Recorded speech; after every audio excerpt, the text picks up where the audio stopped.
Hey everybody, it's Jason Blaha here. Today I thought I would chat with you guys a little bit about this whole topic of aspartame, what the actual research says on this stuff and what the governing bodies say, that put out recommendations. Because this is one of those to where a lot of conspiracy theories are out there and people get really freaked out about aspartame.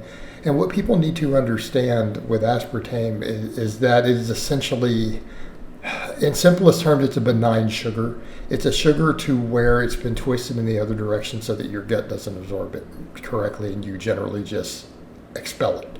Okay? And the reason we need this is because what we do have research on, and we do have a pretty good scientific consensus, is that refined fructose in excess is absolutely linked to insulin resistance. And insulin resistance is a direct cause for diabetes. It's a direct cause for all sorts of other problems, right? Obesity, right? Excess fructose intake has been officially linked by researchers to the largest driving factor in obesity, in the obesity epidemic. It's not the only factor, but it is an enormous key to it. It is the largest underlying issue. And again, notice I said in excess. So yes, there is a valid reason to need artificial sweeteners for people who want sweetened stuff. In other words, if a piece of fruit is not sweet enough for you, you don't have other options. You've either got to go with some sort of refined sugar or some sort of artificial sweetener. Aspartame has been the most heavily studied, appears to be the safest. There are some of them that do have a few issues. So aspartame is really the one that we're going to focus on because it's inexpensive. But we need to understand that people say that it's not some strange, bizarre, unknown chemical to nature. It is simply like a left-hand sugar. It's a sugar molecule that's been twisted the other direction so that you don't really absorb it correctly, so that you kind of poop it out. So what has been found with the research? The research has been found over the years was in rodents, that rodents, particularly I think if they were in utero, were predisposed to cancer from it, and when given excess amounts. And we need to understand these amounts are not quantities you're going to consume. I've heard people say bizarre stuff, crazy stuff like, well, yeah, it's the equivalent of 10 Diet Cokes a day. No. It's not even close to that low of an amount. You can't drink enough to reach the quantities. So we need to be clear here. You're in the wrong format if you're talking about drinking it in a pre-existing product. You're going to need to eat spoonfuls of it. Okay, to reach the quantities for your body weight that these rats were given, you're going to need to just eat it with a spoon. You can't have it diluted down because you can't drink enough liquid. Right? You're not going to get it from Diet Coke because it's not 10. It's like something like 100 cans every day. You would die from that, like you're going to die from the water intoxication from that, right? Cancer is the least of your concerns. You're not going to make it through the day. So back over to the point. The WHO has studied this, and keep in mind the FDA has rejected this, right? The same FDA that is aware that we've got problems with fructose and other stuff has generally said, yeah, you just don't have evidence. It's a nice hypothesis. And it's one of those where it's in the category of maybe, and that's what the WHO said. They're not saying it causes cancer. They're not saying they've found proof that it causes cancer. They're saying we believe it might and probably is carcinogenic in humans if chronic doses are high enough for long enough, but we can't prove it because we've never replicated it. So we need to be clear what category they're placing in. They're not placing it in a category that they have evidence.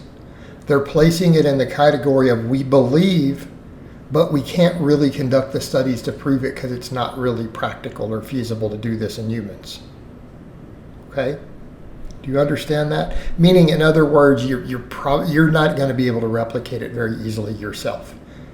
And it's not practical in clinical trials because you can't stand around just force feeding humans, dry cups of aspartame for a year straight. Okay, so we need to be clear. This has never actually been proven.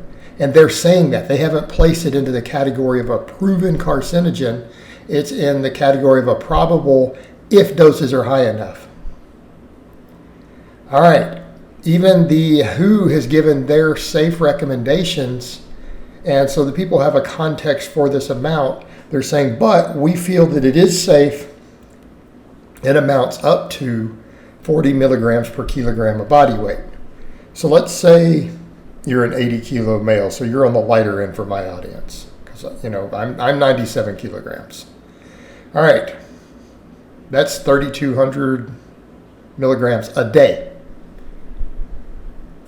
There's about 200 milligrams in a full-size can of Diet Coke. So that's 16 Diet Cokes a day. They're saying that their recommended safe guidelines to have no risk is 16 cans a day for you. That they're concerned that there could be a risk if you exceed that, so they recommend that you don't. All right, are we clear here? So if you follow the WHO's recommendations, they're saying for you, in that case, you probably don't want to exceed 16 cans a day because we think there could be a risk at that point. The FDA has not really set one because they're like, yeah, you don't have any evidence. We've only seen it in rats where you haven't been able to replicate cancer in humans with it. And a bunch of studies have found no link. The majority of the studies have found no link, no correlation at all.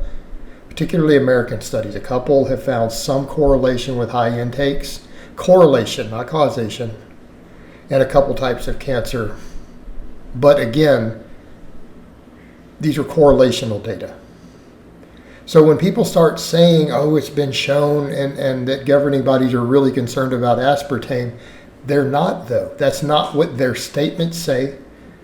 The research doesn't support it. This isn't the official stance. So keep in mind, the FDA classifies it as safe. The WHO has a caution with an upper threshold of, hey, we think it's safe up to here, but we're concerned that if you exceed this number chronically, so in your case, it's saying up to about 16 cans, but if you start drinking 20 cans every day over a prolonged period of time, we think you're going to increase your risk of cancer. So don't do it.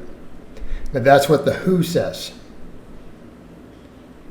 All right, so is anyone not clear on that? So when people say, oh, I'm not risking it, but the same people will drink a drink of alcohol. All right, one drink of alcohol exceeds the safe recommendations by all medical and governing bodies. Just so that we're clear on that. Any alcohol, one drink a week, is considered a much higher risk than the 20 cans of aspartame, of diet soda. All right. Table sugar, it is way, way easier to reach unsafe amounts based upon research recommendations. As long as we're clear when we're comparing these things. All right, guys, but that's really all I have to say on that today. I hope it's been informative, and I'll talk to you guys next time.